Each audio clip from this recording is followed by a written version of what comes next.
Final Rush. It's the level I've been asked to cover more times than I can count, and I can't blame you guys. Just look at this place. But let me give you some food for thought. What if Final Rush is incredible for all the wrong reasons? First off, I love this level, but let's be real here. This game has not properly prepared you to grind on these many rails and these many different situations, all while over a death pit that persists the entire level. City Escape introduced rails well, where you're grinding on them in safe environments, jumping from rail to rail, and even turning. A perfectly fine introduction. Metal Harbor didn't build on this. The rails were off to the side to the point where you very well may have not even touched them. Not like you would have learned much even if you did. They felt more like bumpers for if you were about to fall, more than they felt like a core part of the level. Green Forest, same deal. Off to the side, and even if you did touch these vines, you typically weren't learning anything new. There is one section where there are two vines side by side, which is good. It's meant to teach you the switching rails mechanic, which City Escape didn't have, but these things blend in with the background, and the speed at which you're required to pick up on the switching rails mechanic is too harsh for an introductory lesson. Pyramid Cave had simply designed rails that were used as skips, nothing new there. Crazy Gadget finally had some more unique rail layouts, which helps you get used to a wider breadth of rail placements, considering some were on walls, some were upside down, but it's just not enough to make up for the damage that's already been done.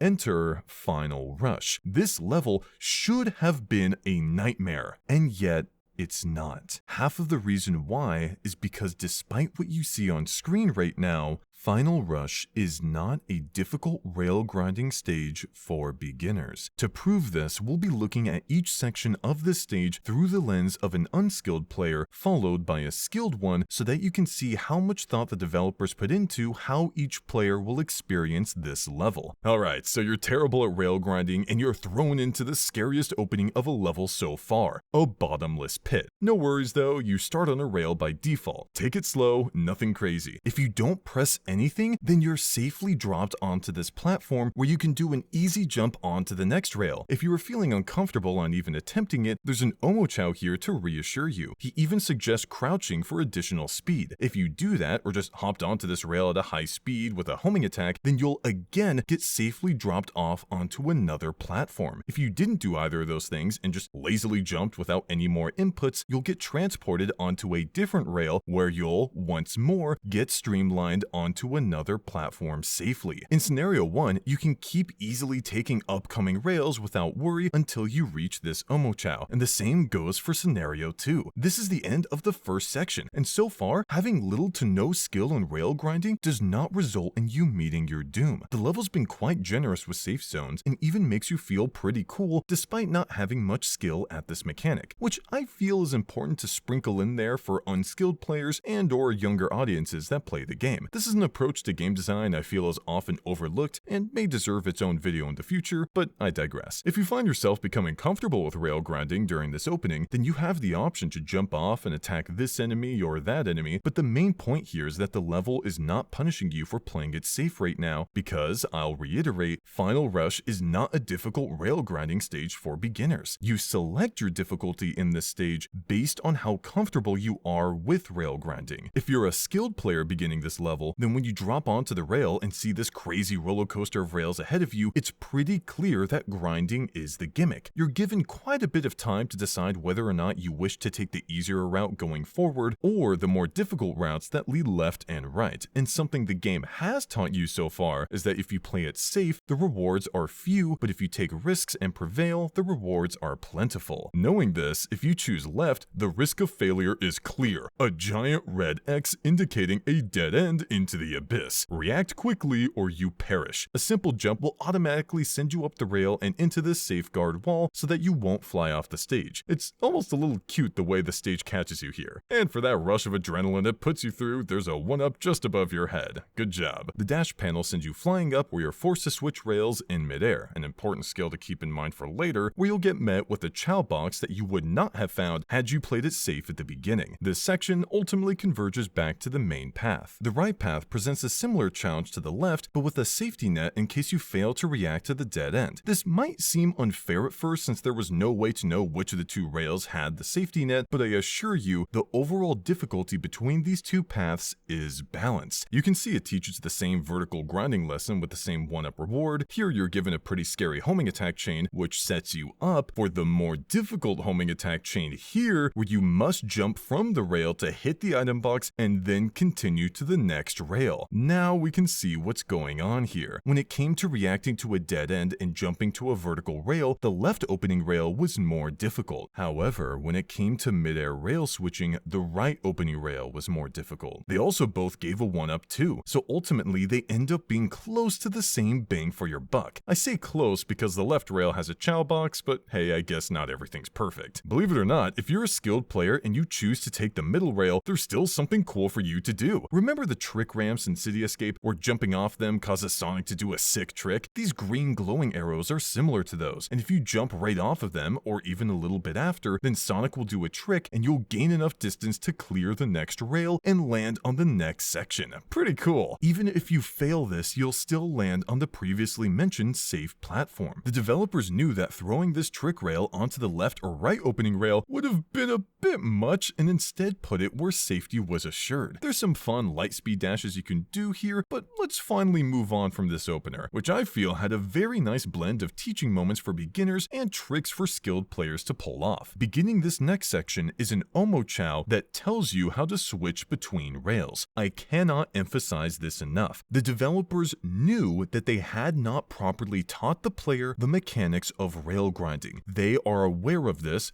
hence the Omo Chow, which is why, as you'll continue to see, this level is designed to not be too frustrating for beginners. Going down this rail will force you to fall and connect with the other rail. Here you can try switching rails just like Omo Chow said. There's even a tunnel section where you can just back up and test switching between rails if you still need to get used to it. Once you're ready to go, you can head down this intimidatingly steep straightaway and jump onto this rail where you must switch to the other one to proceed, or you can play it safe and move to this lower platform instead, where you can grind on this easy rail, hit a spring, and what do you know? It automatically sends you to the main path anyways. So even if you didn't figure out how to switch rails or were just having trouble doing so, because let's be honest, it can be janky sometimes, there's a method to move on by skipping all that. It's here that you enter the longest rail grinding section in the game, where you're encouraged to switch between rails over and over to collect goodies, but what do you know? You don't have to switch rails a single time to get to the end of this section. The switching is for players that are confident in their skills to grab these items. But what's interesting here is that the camera deliberately shows rails below you, as if to say, it's okay if you fail, you can recover. It's not a guaranteed recovery, but there is a chance, and you just got a checkpoint, so why not take a risk? If you do fail and end up falling, the camera falls with you and is locked onto the rails below so that you can aim your descent and hopefully nail the landing to save yourself. This also doubles as a fun alternate route for players with a keen eye. Sure, there's a long rail I can grind down, but it looks like I can just fall to the bottom. Let's do it. It's little moments like these that I love because it makes you feel like the character you're playing as, if that makes sense. Like, I get the sense that this is something Sonic would canonically do if he was given the opportunity, and I'm unsure if the devs approached this falling path with that intention, but it's cool nonetheless. Shoutouts to this quick cinematic shot as you grind down the long rail, by the way. It helps keep the journey fresh. As we segue into the next section, ignore this rail. Hey, I said ignore it. We'll cover it later. As we segue into the next section, you're forced into a very similar position that you'd recognize had you taken the opening right rail, a bomb item box with multiple enemies below. So this moment serves as either a cool callback or a setup to it being used again later in the level. This next checkpoint section is reminiscent of the previous ones, where you're going down a steep straightaway and are coerced into doing some rail switching. Except here, if you don't switch rails, you will fall, as very clearly indicated by the floating X's. There's something to say about these X's, by the way. There could have been Omo Chow flying about, saying you'll fall over and over, but having these mechanical floating X's that fit in with the surrounding environment is super nice and makes the guidelines for how to play the level feel less in your face and more smooth. It makes you wonder why they even exist here in the first place, as if whoever put them here was aware that someone was going to grind these rails and needed warning signs guidelines on which rails were dangerous or not. Perhaps Gerald designed these spaces for Shadow to run around in. It doesn't sound too far-fetched. After all, the map in this game clearly shows the yellow rails that zip around this side of the arc, and we can see that Sonic and Shadow's stages take place here. What's even more interesting is that we know that at this point in the story, Sonic and Shadow are making their way to the Eclipse Cannon, with Sonic having a head start due to his stage being closer. And yet Shadow manages to catch up to Sonic and engage him in battle before he can destroy the Eclipse Cannon, which implies that Shadow canonically cleared Final Chase faster than Sonic cleared Final Rush. Why? Well, either Shadow's just faster than Sonic period, or maybe it's because Gerald designed these obstacles for Shadow and he's able to traverse it faster than Sonic because he's used to it. Since we're on the topic of stage lore, let's take a listen to Sonic's unique lines for this level. We've got, "There's nothing that can stop me, even when I'm in outer space.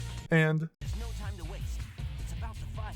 referencing the impending doom that is the Eclipse Cannon. Now, I know I said these rails force you to start switching, but again, there is still a way to avoid them. This rocket. It will send you past the switching rail section and onto the singular rail. It's like the devs went through this level with a fine-tooth comb to ensure that there would be a safeguard just in case this pretty much new mechanic wouldn't prevent complete progress to a beginner. The long rail here grants a couple ring boxes at the forefront, keying you into any more up ahead, but surprise, they're in the air. These are definitely possible to get with a string of homing attacks, but there are no safe platforms for you to land on. Instead, you've got to make your way back by continuing the string to the rail. That wasn't so bad. A phenomenal part about this stage, if you haven't noticed already, is the framing for upcoming challenges. When you complete a section and transition into the next one, the camera gives you a wide overview of what you're about to get yourself into before throwing you into the fray. This is the case even for shortcuts. Yes, we're gonna talk about it now. After the long rail grinding section, you may have noticed a rail to the side. They put in another indicator to draw your eyes here because the rail may otherwise be too out of the way to notice. Taking this rail will save you a lot of time by transporting you directly to the next section. It lets you soak in for quite a while where you're about to go and sends you off with a green glowy ramp similar to the one at the beginning of the level. If you nail the timing and jump off of it, cool. If not, then there's a safeguard here. I like this because I feel like the main struggle with this shortcut is having the idea and guts to go for a straight jump towards it. This trick ramp is not meant to be a huge challenge, but for style. Here we've got two vertical rails, one with a row of rings and one without. It's pretty clear you're meant to light speed dash here, where you're instantly sent to the rail. If you choose not to, that's fine, but the game will stubbornly present you with a single rail and a row of rings, really signaling to you that, hey buddy, try it, it's not that bad. I should mention that these first two rails have a safeguard if you fail, but this one doesn't. While this section may seem simple at first, that's only on the surface. If you experiment with your timing on jumping off these vertical rails, you'll notice that your launch height will differ. If you jump off near the very end and hold down your jump button, you'll send yourself way high and get an electric shield as a reward. Do the same for the second part and you'll grab all the rings around you automatically. Even if you happen to skip the electric shield and only see these rings, you can still collect a few of them by lightspeed dashing. There's also a golden beetle here for extra points if you destroy it in time. There's also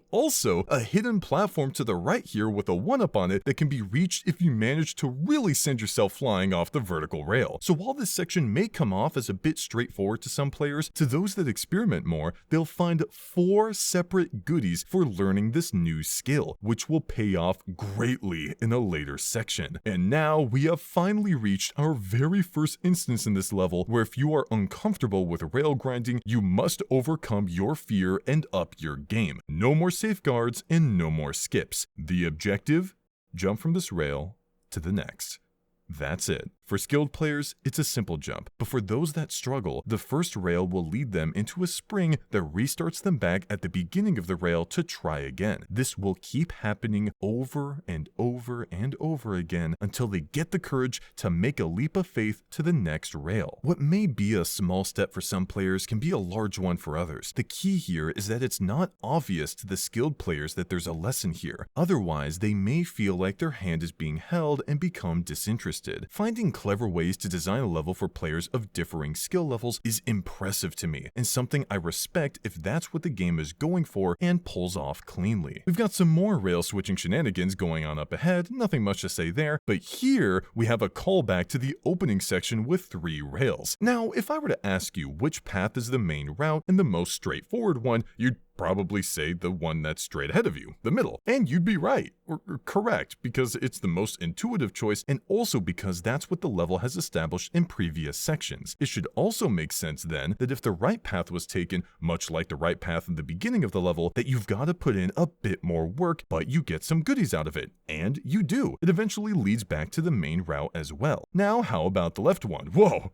Just a straight up reward? Guess life isn't so simple after all, huh? Maybe they wanted to reward you for having the guts to go left again after this zinger here. All that being said, we're now entering one of the best designed sections out of any Sonic game. So strap in as we unpack this. It begins with Omochao telling you that you'll gain more speed off a vertical rail by homing attacking into it. Although he calls it a jump dash, I guess? Whatever. He's here to teach this to the players that didn't already experiment with it in this earlier section. Remember when I said learning the ropes of it here would pay off? Well, it's time to cash out. Jumping off the high point of this rail will earn you a 1-up, and doing the same on the next rail will grant you enough height to skip a part of this section. If you don't do that, then hey, there's a row of rings to do that light speed dash thing we learned earlier. You can launch off this rail for some height to clear more platforms. Go high enough on this part, and you can chain multiple homing attacks off of ring boxes to then reach this rail, where if you launch yourself high up again, you can skip to this higher section, where if you launch yourself one final time, you can skip these springs and homing attack chain these ring boxes to access the third Chao box on this side platform, which allows you to take a separate rail to exit this section. Oh, but don't worry if you missed one of the earlier launch points, there's alternate rails to fly off of to reach this upper section too. And if you fail, no biggie. If you haven't noticed already, this section is tall, so falling down will likely not result in losing a life. You can experiment and explore to your heart's content, attempting to skill shot yourself off these rails and reach higher elevations for shortcuts, goodies, or just for the fun of it. Even if you choose not to do any of this or just don't know how, this section is still great for unskilled players due to the numerous safeguards after the vertical rails, the aforementioned vertical structures showcased here, and the diverse platforming sections. What a fantastic section of the level, and it manages to keep up this pace too. You're flying down a rail, then quick, do a trick, and if you nail it, you get some nice air. If you don't, then you fall onto the safeguard below, or instead of all that, you could have just gone on to the left rail where there's a splitting path there, the left of which eventually leads you back to the main route, but the right of which does so, but with a cute little, hey, how's it going, rail that leads you to what I think is the scariest jump in the level. That being this dead-end rail into an awkwardly rotated vertical. Horrifying. If you manage to overcome being stunned by this setup, then you'll launch to another rail where you've got to manually land yourself and manually get off yourself too, unless you want to fall into the abyss. There's just so much interactivity in rail switching here that keeps things super fresh and interesting. If you did that trick from earlier, then you can land on a rail, speed up the vertical rail, dash panel up this super long vertical accompanied by the camera following you up, and snapping over where you must again decide between multiple rails that stray off as far as the eye can see. There's no need to fully commit to either of these rails either. You can jump off whenever you want and land on the platform early. Heck, go through the checkpoint, go through some crazy loop-de-loops, launch off and go to any platform you like. It's such a rush.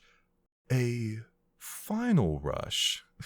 But we've got to back up here a moment and talk about the Mystic Melody section here. I actually have a few problems with it. It'll spawn a couple platforms to lead you to this rail, which is fine. You can just spin dash jump to the rail to skip this slow part, but then you've got to awkwardly jump dash slowly up the rail. There's a second Ancient Ruins here where you light speed dash to this section full of a jungle gym of different kinds of rails with all sorts of angles. Super cool. It even gives you some goodies at the end, except unless I'm missing something here, you can't return after reaching this spot. Granted, Mystic Melody sections like this one are designed for the third mission in a stage where you find the Chao and the stage ends, which works fine for this stage. if you're playing the third mission. No dice if you're replaying the first mission, which is unfortunate considering that the devs put in a rocket in Pyramid Cave that ensures you could return to the main level on its Mystic Melody section, but not here for some reason. Moving on, if you're afraid of loop-de-loops, you can take your beloved rocket here to a 1-up. I just love the camera angle that shows you the rest of the level. The framing is so good. It leads to where you initially find the Mystic Melody power-up, which immediately gives you an example of how it's useful by spawning some rings to lightspeed dash and get a 1-up from. If you didn't have loop-de-loop phobia though, you go on a whirly-dirly ride where you can switch to the right rail, leading you to the same Mystic Melody area,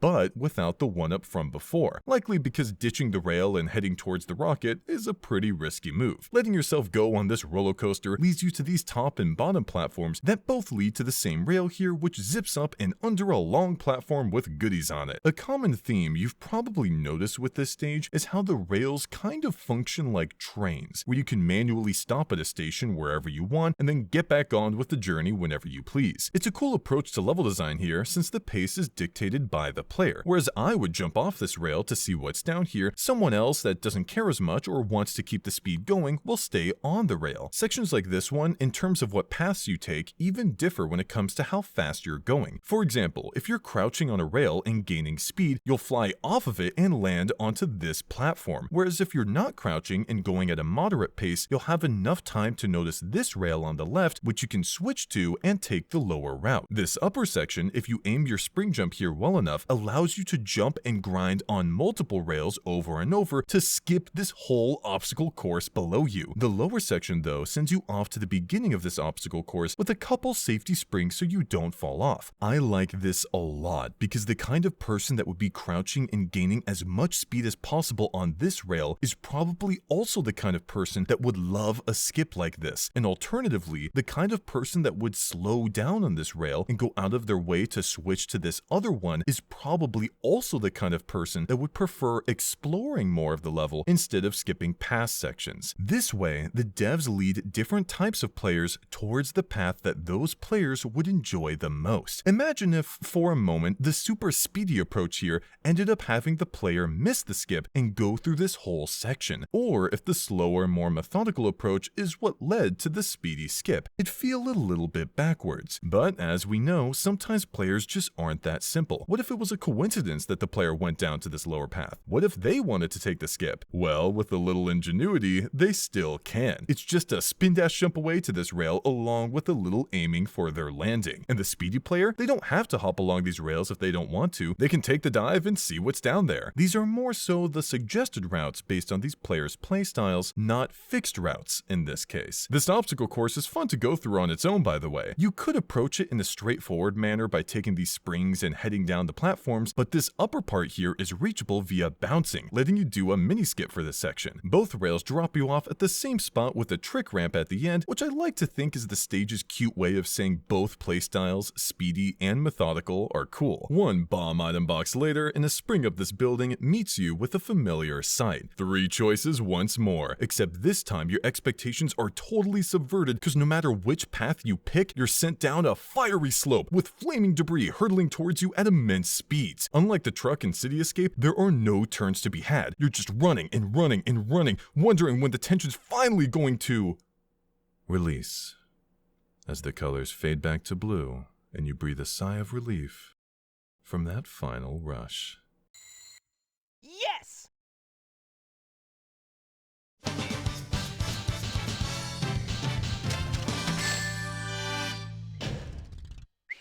That was cool!